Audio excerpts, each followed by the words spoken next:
نبی کے ارد گرد بیٹھے ہوئے تھے، بینما نحن عند رسول اللہ، اللہ کے رسول کے پاس بیٹھے ہوئے تھے، اطلع علینا رجل شدید بیاض الثیاب، چند صحابہ بیٹھے تھے، اللہ کے رسول ہمارے پاس تھے، اچانک ایک آدمی آیا۔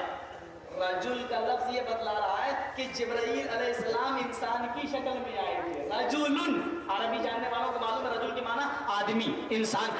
اطلع علینا رجل، ایک آدمی آیا۔ میں آپ کو پہلے بتا دوں یہ آدمی نہیں تھا، یہ حضرت جبرائیل علیہ السلام تھے، لیکن حضرت عمر پہچان نہیں پائے کہ جبرائیل ہیں، کیونکہ یہ انسانی شکل میں آئے، یہ انسانی شکل میں آئے۔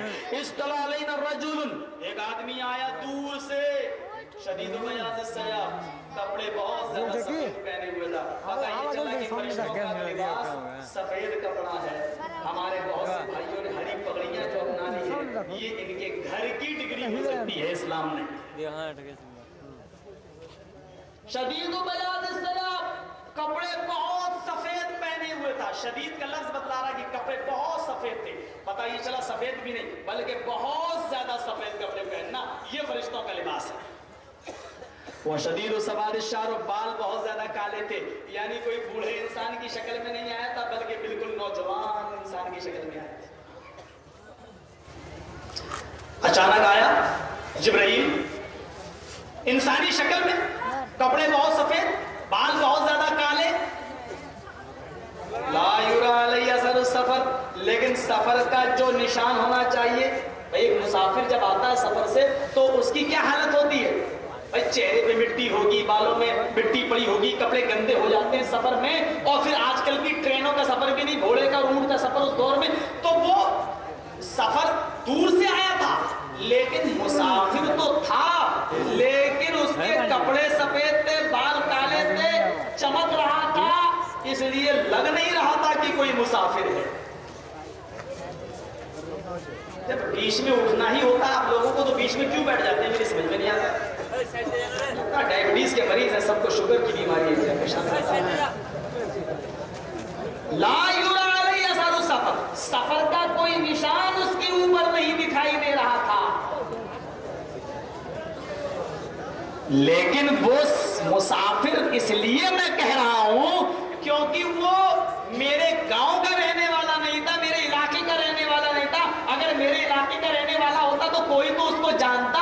حضرت عمر کہتے ہیں وَلَا يَعْرِفُ مِنَّا أَحَدٌ، ہم میں سے کوئی آدمی اس کو پہچانتا بھی نہیں تھا کہ یہ کہاں کا رہنے والا ہے۔ جب پہچانتا نہیں تو اس کا مطلب کہیں دور کا تھا، تو دور کا ہے تو اس کے کپڑے خراب ہونا چاہیے، لیکن کپڑے بھی صحیح ہیں، کپڑے بھی چمک رہے ہیں، کپڑے بھی سفید ہیں، چہرہ بھی چمک رہا ہے، بال بھی کالے ہیں، مسافر بھی نہیں لگ رہا ہے، اور ہم میں سے کوئی پہچانتا بھی نہیں ہے اسے۔ پتہ نہیں یہ آدمی کہاں سے آیا، مسافر ہے کہ یہیں کا رہنے والا۔ اگر یہاں کا رہنے والا ہوتا تو ہم لوگ جانتے، ہم لوگ پہلے سے دیکھے ہوتے، لیکن کبھی دیکھا ہی نہیں ہے اس کو۔ وہ آیا اور اللہ کے نبی کے پاس بیٹھ گیا، اور بیٹھنے کی سٹائل بھی دیکھیے، بہت سے لوگ جو اس طریقے سے بیٹھ جاتے ہیں، ذرا دیکھ لیجئے سٹائل اس کے بیٹھنے کی۔ فَاسْنَدَ رُكْبَتَيْهِ إِلَىٰ رُكْبَتَيْهِ، اس نے اپنے دونوں گھٹنوں کو اللہ کے نبی کے گھٹنوں سے ملا دیا، اس نے اپنے دونوں گھٹنوں کو اللہ کے نبی کے گھٹنوں سے ملا دیا۔ وَوَضَعَ كَفَّيْهِ عَلَىٰ فَخِذَيْهِ، جیسے التحیات میں بیٹھا جاتا ہے، التحیات میں اللہ کے رسول بھی اسی طرح بیٹھے تھے، جبرائیل آئے وہ بھی اسی طریقے سے بیٹھ گئے، اور اپنے دونوں ہاتھوں کو وَوَضَعَ كَفَّيْهِ عَلَىٰ فَخِذَيْهِ، ان ہتھیلیوں کو جبرائیل نے اللہ کے نبی کی دونوں ران پر رکھ لیا، ایسے بیٹھ گئے، اور اس طرح بیٹھنے کے بعد پھر سوال کیا، کیا کہا؟ وقال یا محمد، دیکھیے جبرائیل تھے، انسانی شکل میں آئے تھے، یہ نہیں کہہ رہے یا رسول اللہ، اے اللہ کے رسول، یہ نہیں کہہ رہے، بلکہ جبرائیل نے نام لیا، کیا کہا؟ یا محمد اخبرنی عن الاسلام، اے محمد اسلام کے بارے میں بتاؤ کہ اسلام کیا ہے، اسلام کسے کہتے ہیں۔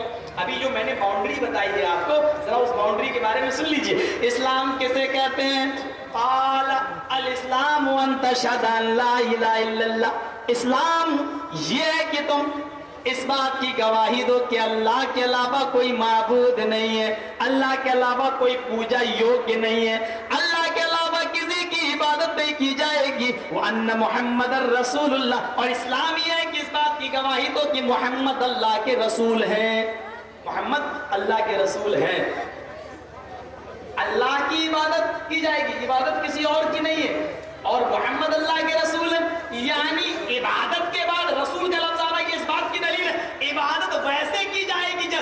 حدود رسول اللہ نے بتائی ہے. عبادت منمانی نہیں, عبادت منمانی نہیں. اے مولوی صاحب اوپر نیت باندھ لو, نیچے باندھ لو, پیٹ پہ باندھ لو, ہاتھ چھوڑ دو, چاہے جیسے نماز پڑھ لو, 4 امام آئے, چاروں اماموں میں سے کسی کی بات نہیں چلے گی, نہیں چلے گا معاملہ.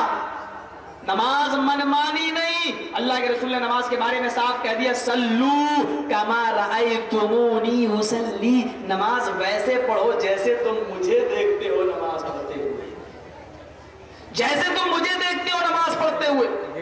اگر اللہ کے نبی نے آمین کہا ہے تو آپ کو بھی آمین بولنا پڑے گی زور سے. نہیں آہستہ بولو تب بھی ہو جاتی ہے, زور سے بول. یہ کوئی پرچونی کی دکان نہیں ہے جو تیرے دل میں آئے سو کرے گا. اذا قال الامام غیر المغضوب علیہم ولا الضالین فقولوا آمین ان وافقت آمین تامین الملائکۃ غفر له ما تقدم من ذنبہ. اللہ کے نبی فرماتے ہیں جب تمہارا امام مسجد میں نماز پڑھائے اور زور سے کہے غیر المغضوب علیہم ولا الضالین تو تم بھی زور سے کہو آمین. فرشتے بھی آمین بولتے ہیں. ان وافقت آمین و تامین الملائکہ, اگر تمہاری آمین فرشتوں کی آمین سے مل گئی تو اللہ کا انعام یہ ہوگا, اللہ کا گفٹ یہ ہوگا, اللہ کا تحفہ یہ ہوگا کہ غفر له ما تقدم من ذنبہ. اب تک تم نے اپنی پوری زندگی میں جتنے گناہ کیے, اللہ زور سے آمین بولنے کی وجہ سے تمہارے سارے گناہ معاف کر دے گا. صغیرہ کبیرہ گناہ نہیں. چوری کی ہے تو جس کی چوری کی ہے جب تک وہ معاف نہیں کرے گا اللہ بھی معاف نہیں کرے گا. کسی کا حق مارا ہے جب تک وہ معاف نہیں کرے گا اللہ بھی معاف نہیں کرے گا. یہ مت کہیے ولی صاحب ہم نے تو چوری کی تھی, آپ آمین زور سے بولتے ہمارا گناہ معاف ہو گیا. ایسے تو پھر بڑی بڑی چوریوں ڈکیتیاں پھر جائز ہو جائیں گی, بلکہ کرتے رہو آمین معاف ہو گیا. یہ سب نہیں چلے گا. صغیرہ گناہ, اچانک جا رہے ہیں بازار میں, کوئی لڑکی نظر آ گئی, اچانک نظر پڑ گئی, نظر نیچے کی, پھر دیکھ لیا, چلو آمین یہ معاف ہو سکتا, لیکن بار بار نہیں. اللہ کے نبی نے فرمایا ایک بار نظر پڑ گئی وہ معاف ہے, پہلی اچانک. اب بہت سے لوگ پہلی نظر تو معاف ہے نا, تو ایک بار پڑ جائے تو ہٹاتے ہی نہیں ہے نا, پہلی معاف ہے, وہ نہیں چلے. اچانک اگر پڑ جائے اور نیچی کر لو, اور اچانک پڑ جانے کے بعد نیچی کر لو, اور اس کے بعد دوبارہ جب پڑے گی تو گناہ, تو گناہ. ویسے بنگال کا ماحول تھوڑا سا فریڈم ماحول ہے, آزاد خیال کا ہے, اور اس میں بڑا, اب میں بتا نہیں سکتا ہوں کہ کیا کیا معاملات ہیں, وہ چھوڑ دو تو بہتر ہے, لیکن کم سے کم آپ اپنے ماحول کو سنبھالنے کی کوشش کیجیے میرے بھائیوں. اللہ کی قسم اتنا آزاد ہو جانا اور لڑکیوں کو اتنا آزاد کر دینا, یہ آگے گھنٹے, یہ خطرے کی گھنٹی کی نشانی. آپ نہیں سمجھ پا رہے ہیں ہماری عورتیں کیسے پہاڑا پڑھاتی ہیں. موقع لگے گا بعد میں بتاؤں گا, بھی میں اسلام کی باؤنڈری بتاؤں. یہ اسلام ہے. غیر المغضوب علیہم ولا الضالین فقولوا آمین. جب امام کہے ولا الضالین تو تم بھی زور سے کہو آمین. فرشتے بھی آمین بولتے ہیں. اگر تمہاری آمین فرشتوں کی آمین سے مل گئی تو اللہ تمہارے سارے گناہ معاف کر دے گا. صغیرہ یہ پرچونی کی دکان نہیں ہے, بول دو تب بھی ہو جاتی ہے, نہیں بولو تب بھی ہو جاتی ہے. یہ نہیں چلے گا, یہ نہیں چلے گا. رسول نے جو کیا وہ لے لو. جانتے ہو یہ آسان کیا ہے؟ مؤذن نے اپنے کانوں میں انگلی دے دی اور اس کے بعد میں وہ اذان کے کلمات بلند کر رہا ہے, اللہ اکبر اللہ اکبر. جانتے ہو یہ کیا ہے؟ آپ کو نماز کے لیے بعد میں بلایا جائے. نماز کا جملہ تو بعد میں آتا ہے, حی علی الصلاۃ, یہ جملہ تو بعد میں آئے گا نماز کی طرف, لیکن نماز سے پہلے مؤذن کیا کہہ رہا ہے؟ اللہ اکبر اللہ اکبر. اس کے بعد مؤذن کہہ رہا ہے اشہد ان لا الہ الا اللہ, اور دو بار. اس کے بعد مؤذن اب کہہ رہا ہے اشہد ان محمد رسول اللہ. اس کے بعد میں اب جا کر آتا حی علی الصلاۃ. نماز کا جملہ تو بعد میں آ رہا ہے, حالانکہ اذان نماز ہی کے لیے دی جا رہی ہے, لیکن اس سے پہلے لوگوں یہ سن لو, نماز پڑھنے کے لیے آ رہے ہو, نماز کے لیے بعد میں آؤ. پہلے یہ سمجھ لو کہ آپ جس ذات کے لیے یہ عبادت کرنے آ رہے ہیں وہ اللہ کی ذات ہے, اور اس سے بڑی کوئی ذات نہیں ہے. اللہ اکبر اللہ اکبر, اللہ سب سے بڑا ہے. اگر تم دکان پہ بیٹھے ہو اور یہ سوچ رہے ہو اگر نماز پڑھنے جائیں گے آدھا گھنٹہ میرا برباد ہو جائے گا, 15 منٹ کے بعد جماعت ہوگی, 10 منٹ میں جماعت ختم ہوگی, سنت پڑھیں گے, پھر آدھا گھنٹہ میرا چلا جائے گا, اتنے میں تو میرے 100 روپے کی آمدنی یا 50 روپے کی انکم ہو جائے گی. اگر یہ سوچ کر تم نماز پڑھنے نہیں جا رہے ہو تو سن لو, اللہ بہت بڑا ہے. جو تمہیں نماز چھوڑ کر روزی دینے پر قادر ہے وہ تیری نماز پڑھنے کے بعد بھی اس میں برکت دینے پر قادر ہے, اور چاہے تو قارون کے خزانے کی طرح تیرے سارے خزانے کو تباہ و برباد کرنے پر بھی قادر ہے. اگر تو اپنی دکان کو بڑا سمجھ کر بیٹھا ہوا ہے تو یاد رکھ اللہ اکبر اللہ اکبر, اللہ سے بڑی کوئی ذات نہیں, وہ ذات سب سے بڑی ہے. پھر ہاں دوبارہ کان کھول کر سن لے, اگر تو اپنے بزنس کو اپنے کاروبار کو بڑا سمجھتا ہے تو اللہ اکبر, اللہ ہی سب سے بڑا اور اس سے بڑا کوئی نہیں ہے. لہٰذا تو اپنی دکان بند کرو, مسجد میں نماز پڑھنے کے لیے چلا, اپنا بزنس بند کر نماز پڑھنے کے لیے چلا, اگر رکشہ چلا رہا ہے تو رکشہ روک دے نماز پڑھنے کے لیے چلا, اپنے گھر پہ بیٹھا ہے تو اپنے گھر سے اٹھ جا اور نماز پڑھنے کے لیے چلا. اللہ کے نبی کی پیاری بیوی اماں عائشہ فرماتی ہیں اللہ کے نبی میری گود میں کھیلتے, مجھے بوسا دیتے, میاں بیوی ہیں, ہسبینڈ وائف ہیں, ہم لوگ کھیل رہے ہوتے, ہم اپنی ران پر نبی کو لٹا کر سر دبا رہی ہوتی, میں نبی کے سر میں تیل ڈالتی, میں نبی اکرم کو پیار کرتی, نبی مجھے پیار کرتے. اتنے میں حضرت بلال کی اذان کی آواز آ جاتی, اللہ اکبر اللہ اکبر. جیسے ہی اللہ کا نام میرے نبی کے, میرے ہسبینڈ کے, میرے شوہر کے کانوں میں جاتا, میرے نبی مجھے ایسے دھکا دیتے, مجھے ہٹاتے, اپنی گود سے مجھے دور کرتے. پھر میں نبی کی طرف دیکھتی تو ایسا لگتا جیسے کئی مہینے ہو گئے میں نے نبی سے ملاقات نہیں کی ہے. میرے نبی مجھے جانتے ہی نہیں, میرے نبی مجھے پہچانتے ہی نہیں. یعنی اللہ کا حق آیا تو اللہ کو ادا کرنے کے لیے پہنچ گئے, اور میرا حق ہوا تو مجھے بھی دیا, لیکن اللہ کی عبادت کے وقت اللہ کا حق مار کر مجھے نہیں دیا, اور میرا حق ادا کرنے کا وقت آیا تو اللہ کو نہیں دیا. یعنی بیوی کا حق بیوی کو دیا, اللہ کا حق اللہ کو دیا, کسی کے حق میں امانت میں خیانت نہیں کی ہے. میرے نبی مجھے پیار کرتے, مجھ سے بولتے, مجھے چومتے, مجھے بوسا دیتے, اور جب اذان کی آواز آتی تو مجھے ایسے دھکا دیتے کہ میں نبی کی طرف دیکھتی تو لگتا جیسے کئی مہینے ہو گئے میرے نبی نے مجھ سے بات ہی نہیں کی. یہ ہے باؤنڈری. دکان پہ بیٹھا ہے, اذان ہو چکی ہے, لوگ نماز پڑھ کے نکل رہے ہیں, صاحب نام کیا ہے آپ کا؟ محمد اسلم. مسجد سے لوگ نماز پڑھ کے نکل رہے ہیں اور یہ دکان پہ بیٹھا اور اپنے منہ سے کہہ رہا محمد اسلم. ذرا سوچو تو اس آدمی کو حق ہے اپنے زبان سے محمد اسلم کہنے کا؟ کس نے اس کو پاور دیا ہے, یہ اتھارٹی کس نے دی ہے؟ جان بوجھ کر نماز کو چھوڑ رہا ہے, قصباً چھوڑ رہا ہے, اور پھر بھی کہہ رہا ہے کہ میں مسلمان ہوں. اس نے باؤنڈری توڑ دی, اس باؤنڈری سے مؤذن مسجد کے اندر جاتا ہے, اپنے کانوں میں انگلی دیتا ہے. کانوں میں انگلی دینے کا مطلب یہ ہے کہ اللہ کی طرف میں بلا رہا ہوں, آئے لوگوں دنیا کی ساری آوازوں سے میں نے اپنے کان بند کر لیے ہیں, اب دنیا کی ساری آوازیں ہلکی ہیں, دنیا کی ساری آوازیں حقیر و ذلیل ہیں, کوئی آواز اللہ کی آواز سے بڑھ کر نہیں ہے.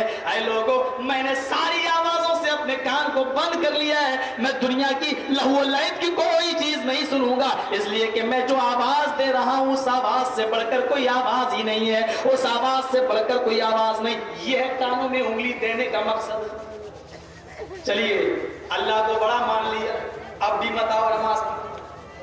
اب یہ نماز پڑھنے آ رہے ہو تو کس کے لیے آ رہے ہو, یہ عبادت کس کے لیے, یہ بھی جان لو. بہت سے لوگ باباؤں کو سجدہ کرتے ہیں, مزاروں کو سجدہ کرتے ہیں, لیکن مسجد میں تم سجدہ اور رکوع کرنے آ رہے ہو, یہ کس کے لیے؟ اشہد ان لا الہ الا اللہ, اللہ کے علاوہ کوئی عبادت کے لائق نہیں ہے. تیرا رکوع اللہ کے لیے ہو, تیرا سجدہ اللہ کے لیے ہو, تیرا قیام اللہ کے لیے ہو, تیری دعا اللہ کے لیے ہو, تیری نماز اللہ کے لیے ہو, تب تو مسجد میں آ, ورنہ اگر اللہ کے لیے نہیں ہے تو پھر چھوڑ دے. غیر اللہ کے لیے عبادت تو کر رہا, ویسے ہی تو مشرک ہو گیا. اللہ کے لیے اچھا چلیے اللہ کے لیے آ رہے ہو, ٹھیک ہے, نماز اللہ کے لیے پڑھیں گے. کیسے پڑھیں گے؟ اوپر مانگ لی نیت, نیچے مانگ لو, آمین بولو نہ بولو, رفع الیدین کرو یا نہ کرو, 2 بجے 1 بجے کی نماز 3 بجے پڑھ لو, عصر کی نماز 5 بجے پڑھو. نہیں نہیں, یہ ساری چیزیں نہیں ہیں, نہ چلیں گی. یہ نماز تم اللہ کے لیے پڑھ رہے ہو, لیکن کیسے پڑھو گے؟ رکوع کیسے کرو گے؟ سجدہ کیسے کرو گے؟ قیام کیسے کرو گے؟ کتنے ایک رکعت میں کتنے سجدے کرو گے؟ وضو کیسے بناؤ گے؟ اس کے لیے یہ کلمہ دہرایا جا رہا ہے, اشہد ان محمد رسول اللہ. اے لوگوں, میں نے اپنی عبادت کا طریقہ سکھانے کے لیے محمد کو رسول بنا کر بھیجا ہے, لہذا تم محمد رسول اللہ کے طریقے کے مطابق سارے عمل کرنا. ابو حنیفہ نے نماز کیسے پڑھی میں نہیں جانتا, امام شافعی نے کیسے پڑھی میں نہیں جانتا, امام مالک نے کیسے پڑھی ہم نہیں جانتے, امام احمد نے کیسے پڑھی ہم نہیں جانتے. ہم یہ جانتے کہ میرے نبی نے انتقال سے پہلے کہا تھا صلو کما رأیتمونی اصلی. اے لوگوں, تم ویسے نماز پڑھنا جیسے تم مجھے دیکھتے ہو نماز پڑھتے ہوئے. لہٰذا اللہ بھی یہ کہنا چاہ رہا ہے, نماز جب پڑھو تو اللہ کو بڑا مان کر پڑھو, اور نماز جب بھی پڑھنے آؤ, عبادت کرنے آؤ تو اللہ کے لیے کرو. اور یہ عبادت کیسی کرو؟ جیسے جناب محمد الرسول اللہ نے کی ہے.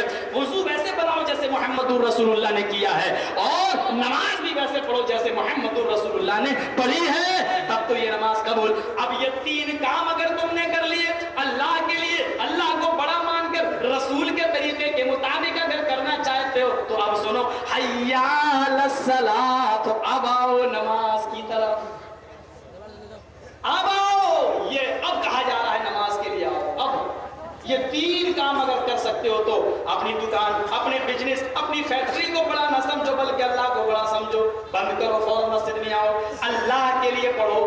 مزاروں پہ جا کے غیر اللہ کو سجدہ ہو جاتا ہے, لیکن سجدہ اللہ کے علاوہ دوسرے کے لیے جائز نہیں ہے. لہٰذا اگر اللہ کے لیے کرتے ہو تو آؤ, اور رسول کے طریقے کے مطابق کرنا ہے تو آؤ.